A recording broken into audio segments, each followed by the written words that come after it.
everybody, welcome to another episode of the Book More Show. It's Stuart Bell here, and today, joined by Betsy Vaughan, we're going to dive into a subject that's dear to our hearts. Love talking about this with people because it's this whole idea of leverage is fascinating, and some of the projects that we've seen with people, they've really been able to increase the scope and really make some changes for the businesses they work with. So we're talking today about syndicating books. This is the idea of you creating the first version of the book and then allowing others to use it, put their name on the front of it, use it in their marketing funnels to start the conversations in a way that they don't have to think about the content themselves. So as the syndicator, you've already gone through the steps of making sure that this is the most effective tool that it can be. The content is on point.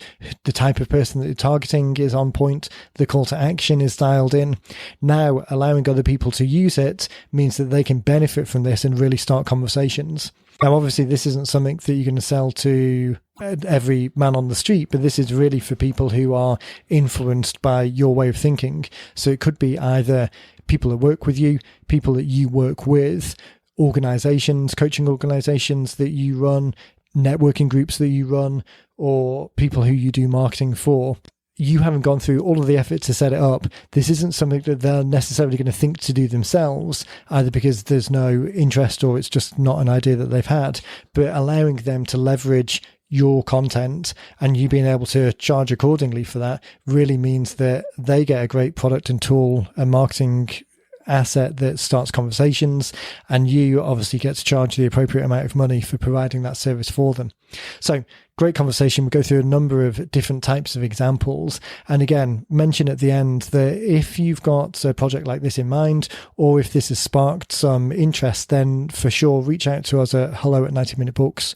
Just put syndication in the subject and more than happy to jump on a call and run through it. The number of, or the projects that we've worked like this with in the past, it's been great to see the numbers that people have generated from an idea that didn't necessarily exist before. So very passionate about this subject. So with that, I'll let you get on with the episode and we'll catch you on the other side. Betsy Vaughan. Stuart Bell, how are you? Good, thank you. The recording just threw me for a second because usually I hear it say this call's being recorded, but it didn't actually say that. But the buttons on the screen assure me that it is. So I heard it. It said it. Oh, it did? Perfect. You did, okay. Yeah. So in that case, everyone else is going to hear it as well, which is always good for a podcast. Right. So what do you want to talk about today? So today, I thought we'd talk about something that's come up. We had a great call earlier in the week with someone talking about the potential for syndicating their book or a version of their book. Mm-hmm. So there was that call that you and I were both on, and then I had a conversation with someone else as well. So there's definitely a spike of interest. It's a hugely interesting subject. We've done a number of these projects before, and it's pretty astounding to see what people manage to do with them, building this asset, this book asset, into programs that they've already got existed, or even creating new programs with this as a tool. So yeah, it's always fantastic to see what people do with it. So well worth diving into that and hopefully sow the seed of a few ideas with people. I think it's a great topic. Like you said, we have had a lot of conversation, and I know I hung up from our call and had a call immediately afterwards with someone else interested in doing it. So, oh, wow. Yeah, so there's definitely some interest. So it's a great tool to use. It's a great tool in marketing. One of the guys that we talked to is really interested. He's like, I'm really trying to use this to promote me a little bit more, and it's a great way to do it. So, yeah. So, all right, let's dig into it. Alrighty, so let's set the scene a little bit. So what we're talking about is kind of syndicating or white labeling a version of the book that you've got. So if you're a person by yourself, you're an independent business owner, or you are the head of an organization, but it's just of a charity or a community group, it's just you're trying to use a book to introduce your ideas, your framework, your manifesto, if you like, then this isn't necessarily that relevant in the beginning, because you're really targeting that one group of people and it's very specialized and specific to you. But if you're in a business where you've either in a franchise type model, whether it or not is technically a franchise, but whether there's so the example the call that we were on, it was we're talking to financial advisors who are under the same umbrella, although they're independent. Previously, we worked with projects where it's groups of people under elder care, again, financial advisor twist towards it, but elder care groups, with medical practices, dentists, all of these organizations where there's a commonality. If you're the person who's trying to bring that group together, if you've got a presence in either coaching or consulting, or you're heading up some marketing efforts for a broader group. I mean, even we've done real estate ones where there are just 3 or 4 agents within the real estate office. This idea of having the one book that delivers that great, valuable content to start a conversation, but then allowing other people to put their name on it so that you improve the footprint, increase the footprint, but then also improve the overall group's response rate or success, because more people are able to use this great tool as a way of starting conversation. So more conversations are started. This whole idea of trying to tell people to write their own book, if it's not a thought that they've ever had, they might kind of conceptually understand it's a great idea, but the overhead of doing it is just, it's too much of a step unless they come to it as their own idea. Very few people. Well, and sometimes it's not necessary to always reinvent the wheel either. You know, if you're in the same organization and you're all either selling the same services, products, whatever, you know, this is a simple way to do it. You know, we don't need to. Actually, that's a fantastic point, because organizationally, those 100 units worth of effort that you've put in to create it, expecting 5 other people to do the same is just such a waste of effort, where you could do it once and then everyone else can just get on with doing other things. I mean, we often talk about the beyond the book type things of, okay, now the book's complete. I've got some leads coming in from people requesting it. Now what do I do? This idea of creating the follow-on sequences that really nurture that conversation through to some kind of conclusion or sales opportunity, that's always an afterthought for so many people. So within an office, creating one person creating the book and then another person spending those same 100 units working on the follow-up, and then another person spending their 100 units working on the referral strategies or this complementary non-competing business idea of, okay, how do we distribute it further? It's just such a better use of time rather than expecting everyone to, like you say, reinvent the wheel. It's fantastic. Right. Everybody write a book on the same subject, you know. Right. Yeah. Particularly in that example of the real estate office, I mean, you hit the nail on the head there in the sense of, okay, everyone now trying to write their version of the same subject, because in that close group, I mean, it's different if you're very spread out in different offices and different specializations or kind of takes on specialization. Then you could come up with 5 or 6 different best ways of generating leads. Like you might work with different groups of people, so you just tailor it to those different groups. But if the organization is very similar, and then you're trying to say, well, this is my book that I wrote and I've got my name on the front of it, but I don't want to give it to you, and now you've got to write a book on a different subject. I mean, that really starts devaluing the most valuable tool if you're just trying to artificially force people down a different route. Right. It does. Yeah. So the mechanics of it, so hopefully that's positioned the idea. The idea is you've got a great lead generation tool. You've written it from your expertise, the knowledge that you're bringing. Hopefully you've taken the time, you've maybe gone through the book blueprint scorecard and thought about the types of person that you're looking to engage with.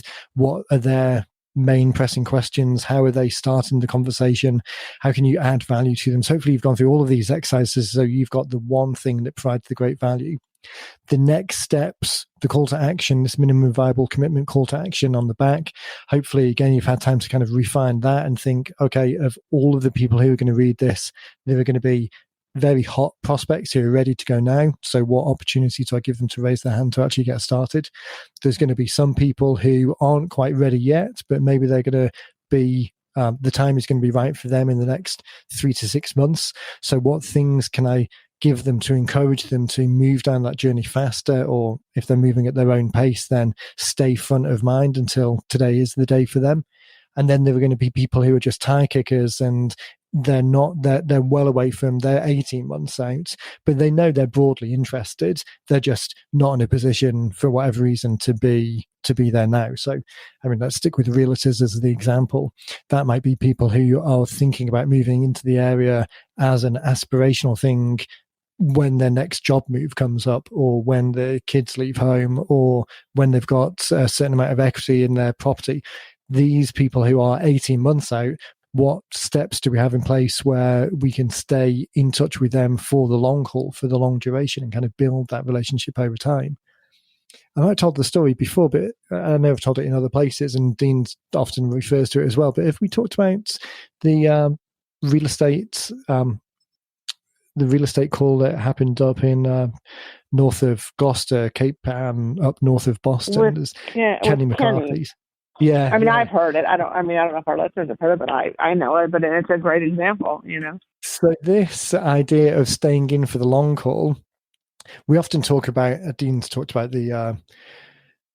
I'm blanking on the name of the report, but there was a report done a while ago at a conference, a seminar, trade show type environment, where they surveyed people kind of like every 90 days for the next 4 years after the event, and found out when people bought the thing that they were interested at the trade show. So questionnaire, hey, were you interested in a particular product? Yes. Okay. If yes, then in what time frame did you buy, or have you bought now? And then they just repeatedly ask them. And this idea that only 15% of people are converting immediately, but the remaining 85% of people who would convert. So again, not 100% of people convert, but of those that do convert, as in buy something, only 15% of people do it immediately or in the very near term. And then the 80% form this long tail of people who had an idea on the day, but then didn't get a chance to execute it in the until somewhere between 90 and 300, 3 years later, whatever the time frame was. So with the real estate example, we often talk to our realtors about sending out Market Watcher newsletters, which is ideally a weekly or a fortnightly update of everything that's happened within the area, just a compelling way of staying in touch with people. So you're not just sending them a Christmas card every year, you're sending them something that's relevant and useful and adds some information, some value on a more regular basis. So Kenny had decided to purge his list. People who hadn't responded in any particular active way for 5 years, he just took them off the list for, well, I don't know why, because it's a crazy idea. But anyway, he did it. So purged his list, this idea of getting rid of the deadwood, which is absolutely insane. And I'll quickly touch on another example afterwards. So Kenny purged his list. About 6 months later, got a phone call, and Kenny was at our realtor event, not this year, just gone, the year before, and actually played the voicemail because it had happened within a few weeks prior to that. And he thought, I'm going to save this to share with the group.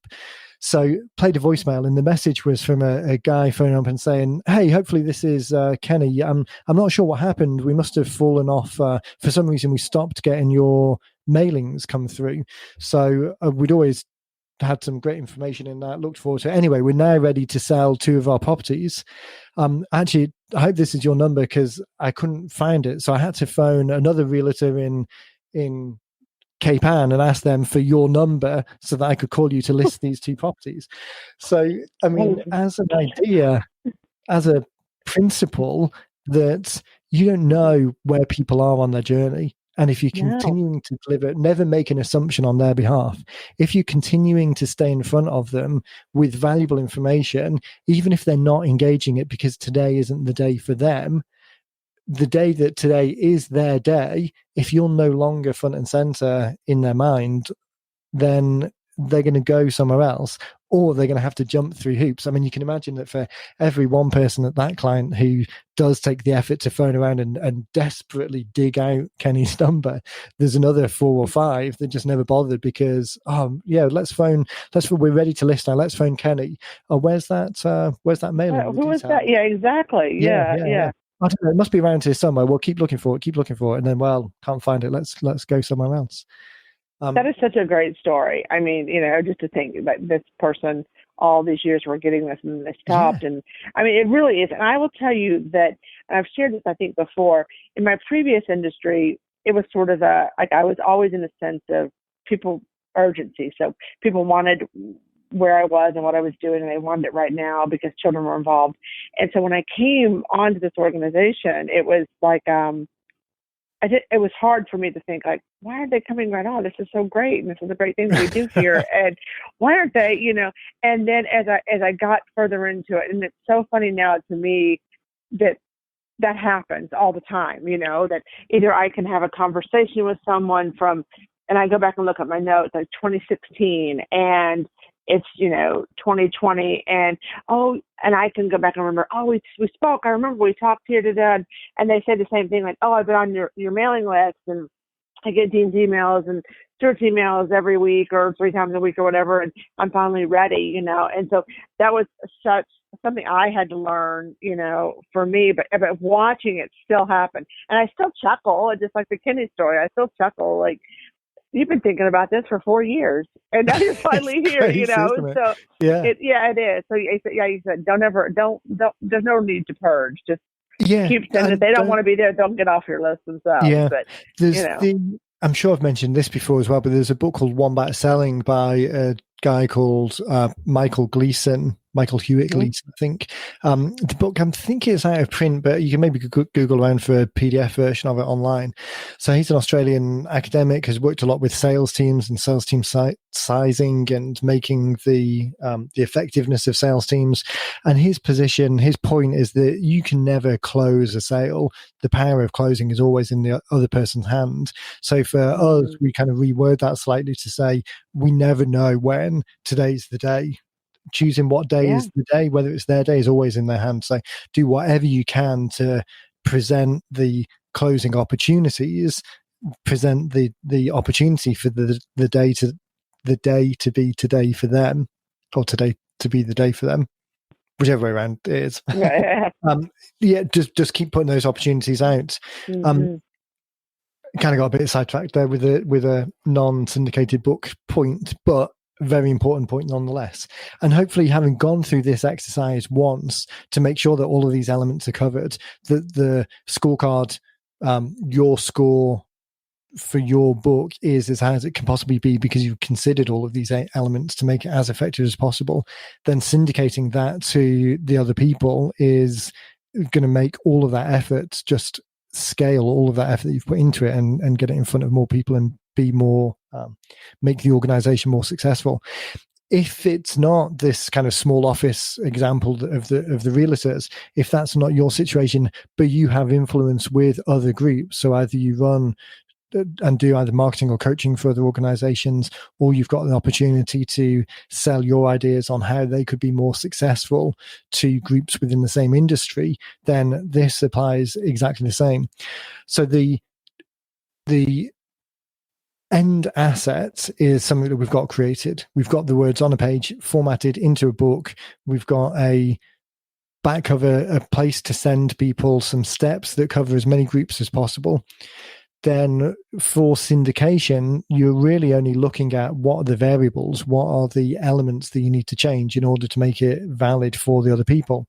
Now, there's a couple of constraints to it in the sense of it gets to be too much of an overhead if you're trying to compensate or make allowances for too many different variations in it. So if it gets to the stage where, and again, this is just giving advice to anyone who's thinking of doing it, if it gets to the stage where you're trying to accommodate too broad a group and there would be too many changes, then we get into the kind of ballpark of people wanting to do things like use slide presentations for the content of their book.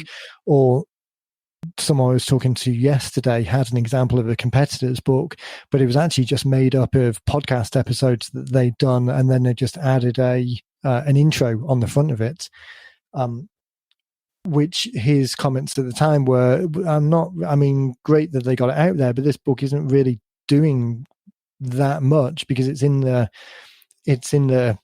ballpark of being interesting, but just the way it's presented isn't right. So again, we talk about this idea of being fit for purpose. Reusing that content means that it's not really fit for purpose because it wasn't created for that purpose in the first place. Definitely better than nothing, but it's not better than writing something that was dedicated. So the same deal with any syndication that's looking to include too much variation. The problem is that it starts to cross that threshold into not fit for purpose, because the language and the tone and the cadence is different between the two ways that it was written. So avoid that. That's the first constraint. Avoid this risk of making it not fit for purpose. The second constraint are things like Amazon. So having very duplicated content, just like duplicate content on a website isn't approved of or liked by Google, Amazon doesn't like duplicate content on their store either. So typically speaking, a syndicated book isn't going to appear on Amazon. But then if we're using this product, if you thinking about it as someone being the syndicator, the person that's got the book and you want to share, then Amazon isn't really the channel that you want to think about anyway, because you've got no way of capturing those leads and starting that conversation. If someone, for whatever reason, wants their name on Amazon, then they should write their own book. A syndicated book doesn't need to be there, because that's not its job of work. It's doing a different role. The role it's doing is starting a conversation with people, getting invisible people to raise their hand, and then taking that conversation towards a buying opportunity. And you, as the syndicator, can orchestrate all of that for someone who hasn't had the idea that they want to write the book themselves, who just wants the outcome, and therefore is more than happy to pay you for the opportunity to use your book with their name on it and position it as their own, so that they're able to start those conversations themselves. Those are the couple of constraints that usually come up. The scope creep problem and the Amazon issue, so just how it's positioned. Again, I say that they're constraints, that they're not problems. They're actually constraints, but they're beneficial constraints, because it makes the whole project, the job of work, the thing that it's actually trying to do, which is lead generation and beginning that conversation, it makes it all better. So some of the things that you can think about doing to make it as fit for purpose as possible is customizing it as much as possible for the person, so that the end reader, the person that receives the copy at the end of the day, builds the greatest amount of rapport with your client, with the person that has the syndicated book. Because again, this isn't about you. These aren't the end clients, aren't your clients. You don't care about them. Your client is the person. What you're trying to do is make that book as valuable to them as possible. So there's a couple of options.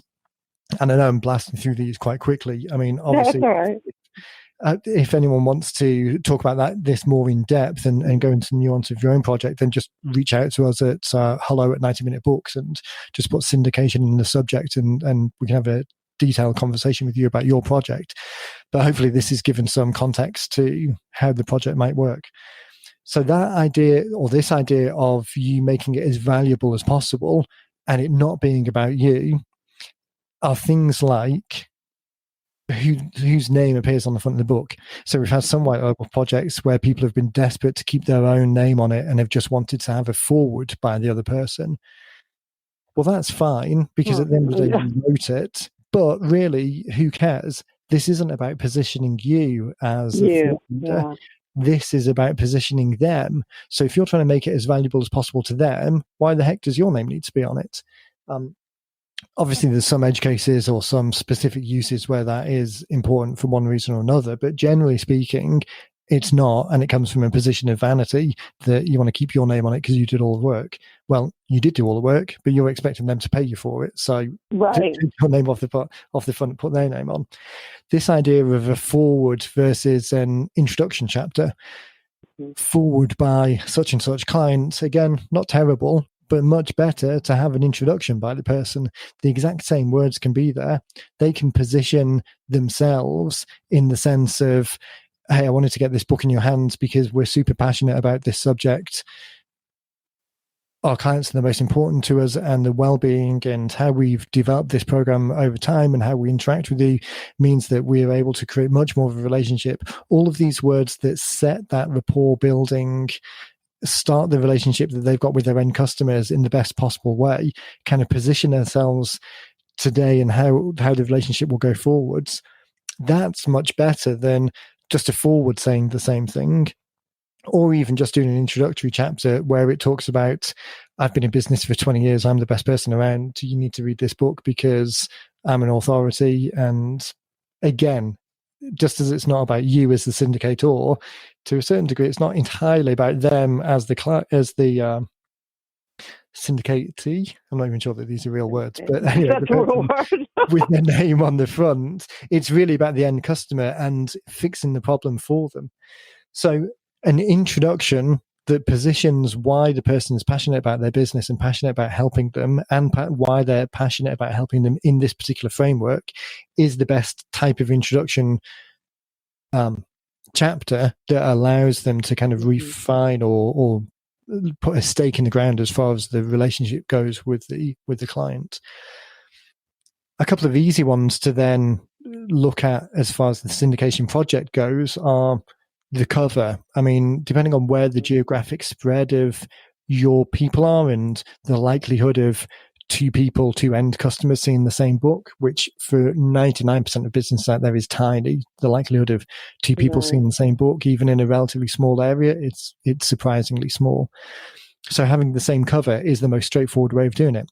Having variations on the cover is another option, but just allow people to pick from one or two, or design a cover that's got a box in it where they can put their picture. So again, one of the real estate ones we did is an easy example to think about, because the cover was designed and then it had a box in the center, like the main image on the cover was bounded by the box, so it didn't need to worry about it flowing out of area. But the actual image itself could be of different property types. So if one person specializes in condos, it can be a picture of an apartment block. If someone else specializes in lakefront homes, although in theory there might be two different books, but you get what I mean, that it allows someone to customize it a little bit more. Having a box on the front or the back where they can put their picture. Now, usually we would suggest pictures go on the back rather than the front, because the front should be entirely about the customer. But understanding that the syndicated project is slightly different in that you as the syndicator need to sell the project. Your customers are the businesses, so you need to sell it to them, then allowing them to put their picture on the front, because they haven't thought about the book themselves. They haven't thought about all of this job at work and all of the nuance that we're going into. So their vanity is a little bit higher than our vanity is, because we know that we don't care. We're just interested in the results. Their vanity might be a little bit higher, in which case having their picture on the front rather than the back next to their name might help you as the syndicator sell a few more of the programs, because it's actually tickling their point. I was talking to who was I? I don't know, and it doesn't matter. I was talking to someone like 3 weeks ago about this exact point, and saying we often talk about, because they'd written their book with us originally anyway. So I mean, we were very much on the same page about the whole job of work and the vanity thing. But it is that point that now being the syndicator, the mechanisms change slightly, the drivers change slightly. You're not selling to end customers, you're actually saying the person writing the check to you is the business. So again, put their picture on the front or the back. Probably the front, probably the back is better, because then the cover is dedicated to just the question and in the mind of the reader. But the front certainly isn't terrible. I mean, it's negligible difference that it really makes to the difference. I would say, having said that though, what I'm talking about is like a small bio picture next to their name. I'm not talking about the whole cover being full cover smug mug. Yeah, exactly. That's a whole other show, because we are hearing more. We're seeing more and more of that. Having conversation with Glenn, who runs our design department, more and more people wanting that full image of them on the cover. Maybe we did that's a whole show on it. That's a whole other show. But yeah, I think you said it right. Like that vanity thing. It's prestigious in its own right to have to be an author. There's that my name on a book, puff your chest up kind of thing. But now my photo is on it too. Anywhere, little image, big image, in the whatever, front back. It's something like, wow, that's it's not just my name. People could actually see me. It's amazing how people respond to to that kind of thing. Like, oh, Right. that's a great idea. Even though it's all a great Yeah. idea. It's a great idea to just have the book, but oh, that's an even better idea. My name and my photo. People And love knowing that. They that, love it. yeah, exactly. And knowing that you as the syndicator, you can help as many people as possible by having this asset. Their marketing is going to improve by having it. So if the cost of that is that it needs to have their little picture on the front, because that's the kind of vanity tickle that gets them over the line, then hey, in the bigger picture, then it works.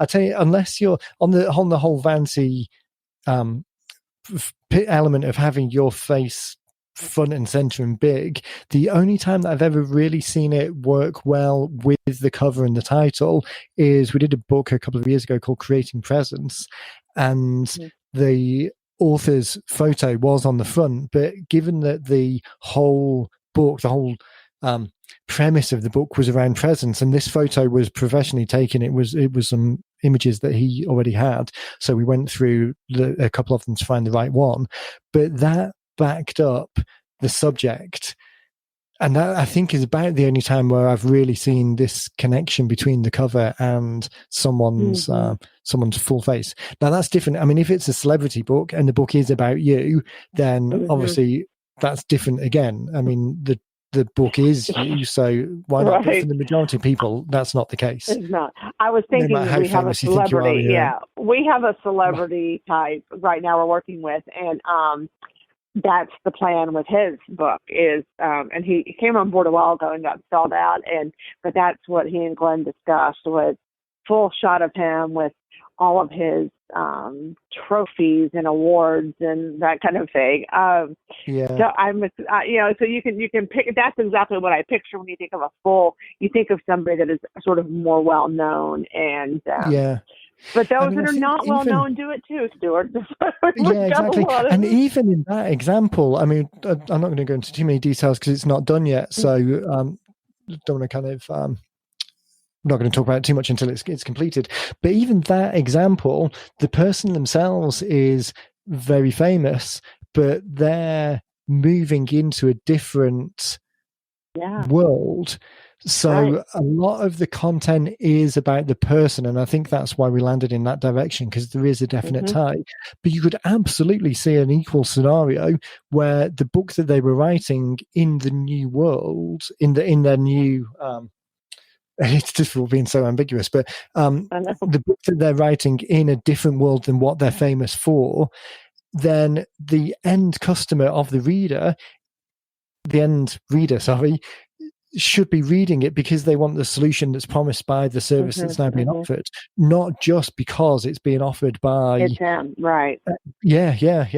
So almost that one was one that's on the fence. But like you say, I mean, again, drift off subject slightly, but like you say, for the majority of people, even if you're well known in your local area, the job of work of this book is to generate leads. And I'm thinking, like, for some reason, I've got the image of like a dentist being in my head and then wanting their smiling face being on the front of it because they think that they're the most famous dentist around.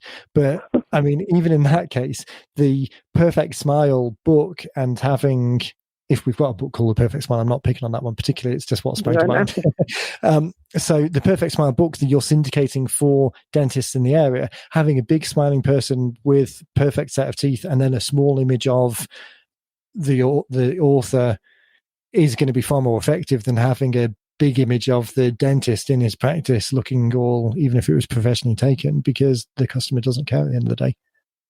Anyway, that was a bit of a tangent. So this idea of the things that, understanding that you as the syndicator have a slightly different customer, you're one step removed from the end reader. So what can you do to tweak it so that your customers might be more inclined to buy the program that doesn't detract from the end customers who actually want to get a copy of the book. So photo on the front is one. The other tailoring elements you absolutely need to do is the call to action on the back.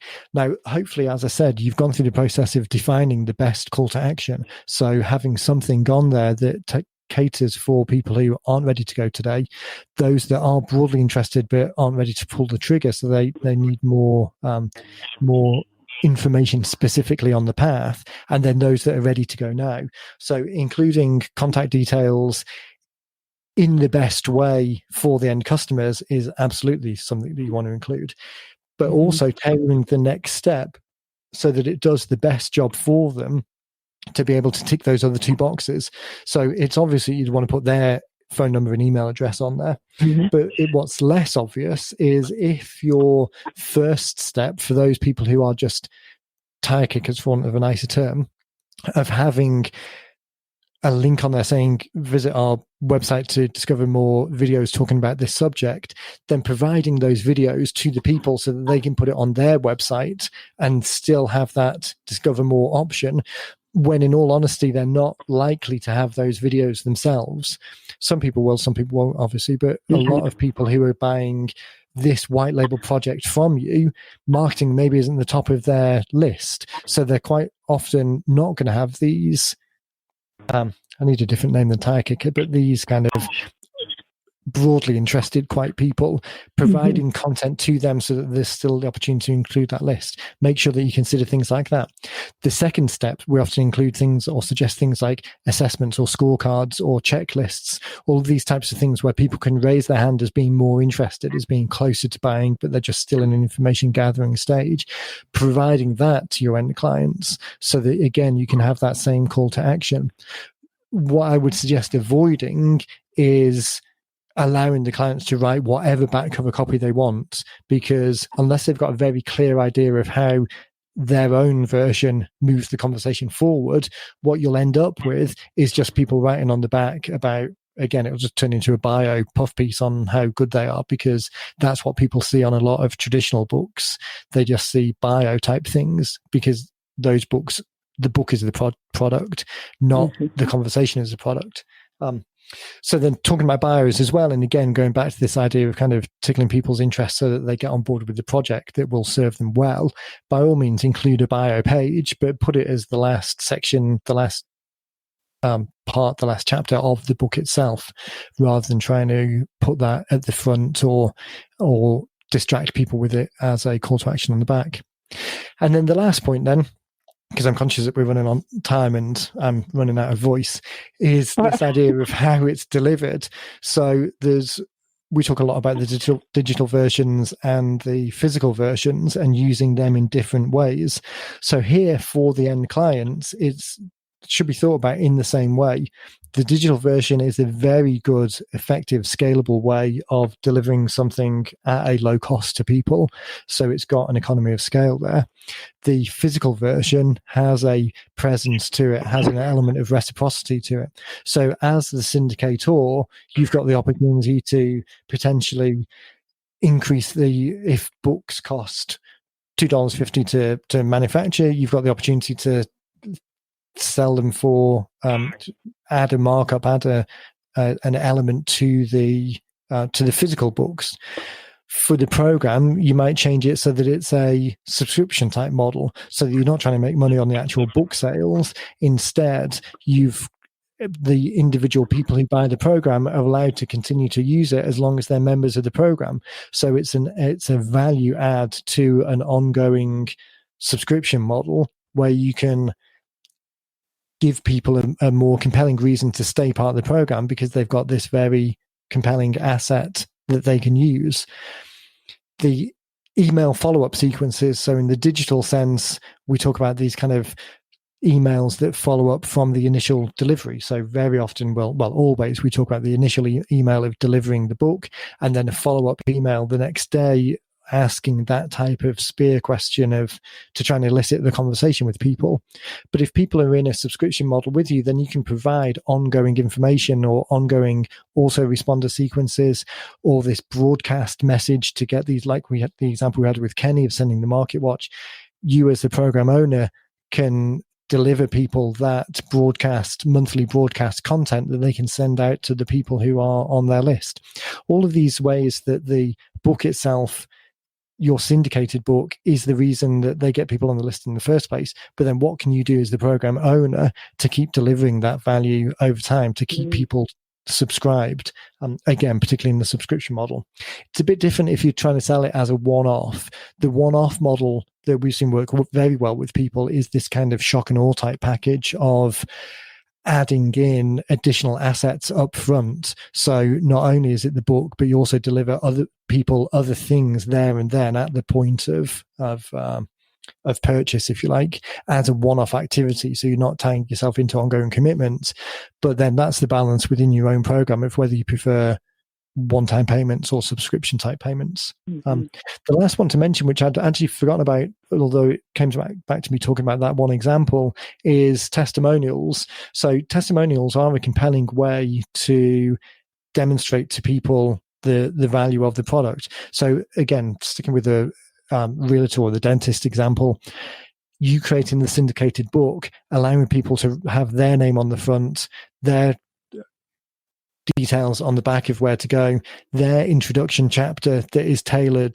to them and why they're passionate about the subject and their customers, and then also have a section at the back that includes testimonials, and that can be structured in such a way that it's easy to complete. So there can be like word counts on the content, and the layout can be pretty formulaic, and each testimonial needs an image to go with it.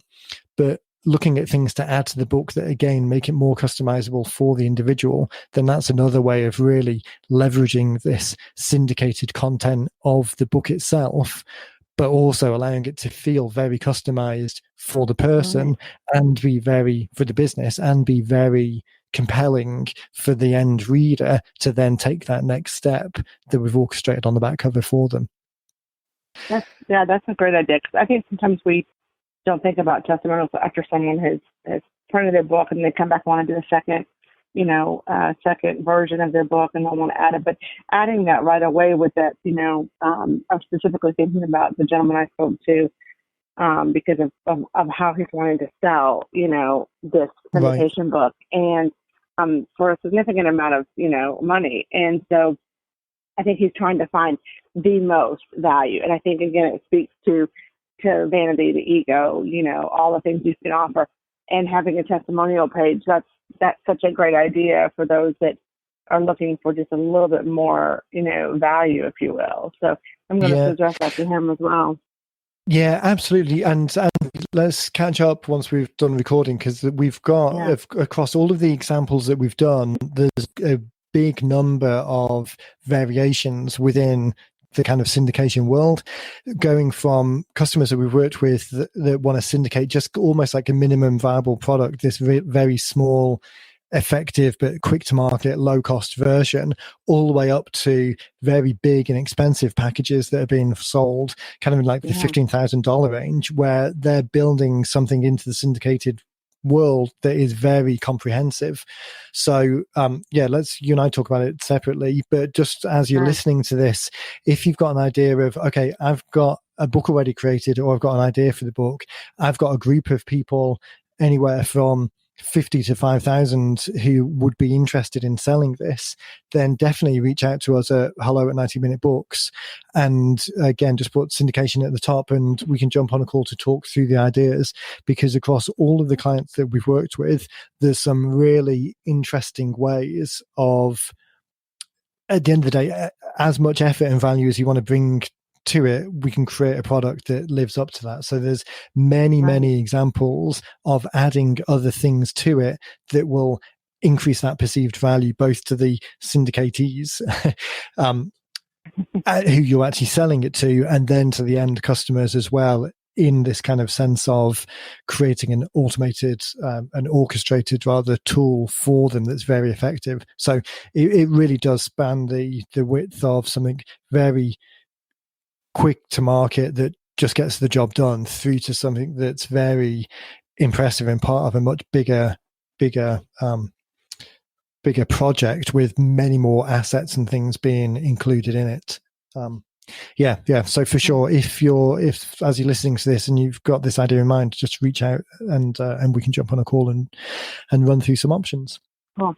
Sounds good. Yeah, I think that's valuable. Something for people to think about, another option, out there. Specifically, some of our authors who've already written their books, and it's a great idea to kind of revisit, So for those of you who've done that, let's take a look. Give us a buzz, and we'll help you out with that. Yeah, even for people. So, two of the examples that we've talked to recently have been people that don't necessarily have their own coaching organizations, but are part of bigger organizations. So, they've gone back to the owners and said, hey, we've got this tool. Can we joint venture together within the kind of umbrella of this group? And I mean, it's not even as if it's their organization. They're just coming to the table with this valuable tool and able to leverage that audience that's there. So, yeah, it's there's a lot of opportunity out there for getting that content into more people's hands. Yeah. Awesome. Fantastic. Alrighty. Well, that's bringing us up towards 45 minutes. I think two important things have happened. One, I've run out of something to drink, and two, I was turning the air off in here so it's not too much background noise. And the thermometer's now reading 86 in the office. So I need to go and do something about that. Right. My AirPods did die once while we were on this call. So I had to maneuver myself without making too much noise and, unplug and plug in and do all that stuff. So, yeah. Look at that. This is how much we love the audience, the sacrifices we're willing to make. Very good. Cool. So, all right. Alrighty. Well, thanks as always for your time, Betsy. Everyone, thanks for listening.